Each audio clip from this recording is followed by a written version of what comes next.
We will discuss what happened in the last week and ponder upon what might be coming in the next week, purely from a technical perspective.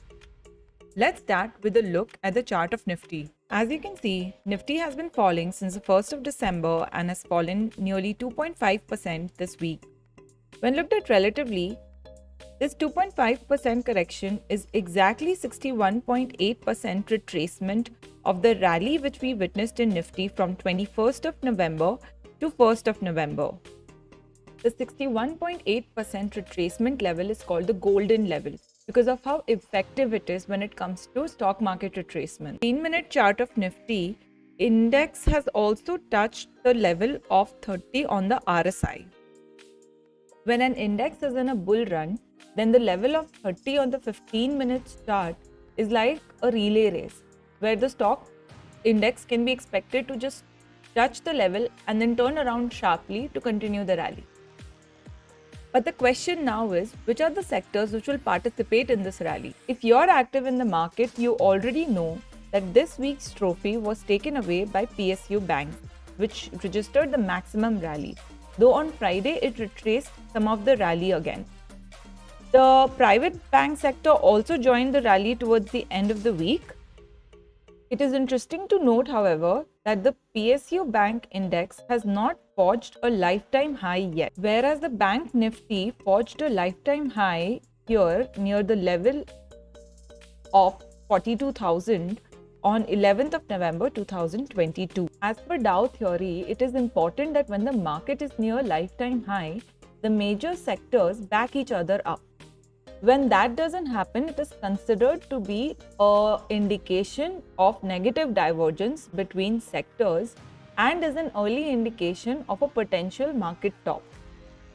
That being said, since Nifty and Bank Nifty have forged new lifetime highs roughly at the same time, we can say that this new rally is in safe hands for the time being. We've taken a look at the winners.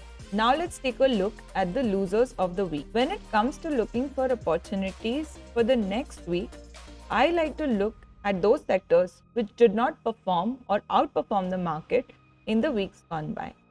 We are talking about the Realty, Pharma and Energy sector. This is the Realty sector index chart. In the last 1 week, it has shown some correction and has come close to the support trend line. In the coming week, we can expect some bounce back in this sector. This is the energy sector index chart, and here I think some more downside can be seen. So we will wait for a stronger bottom, just like the one that was forged here, to start venturing into this sector. Now, speaking of the CNX Pharma Index chart, I think this chart is giving a very beautiful indication as it has fallen back to the support trend line. I believe this index or this sector as a whole will give a very strong rally sometime soon, and long-term positions can be forged in this particular sector with an outlook for as short as 2 months to as long as 2 years. Just knowing which are the sectors at the brink of outperformance is not sufficient. You also need to know which are the best stocks to participate in. Through EXP-Invest, I share stock ideas with my members in a subscription-based model. There are monthly and annual plans for you. If you wish to subscribe to my services and get stock ideas on Telegram channel, then you should visit my website exp-invest.in/subscription and choose the package of your liking. The link is mentioned in the description box below. This was all for the Market Outlook series this week. See you again next week.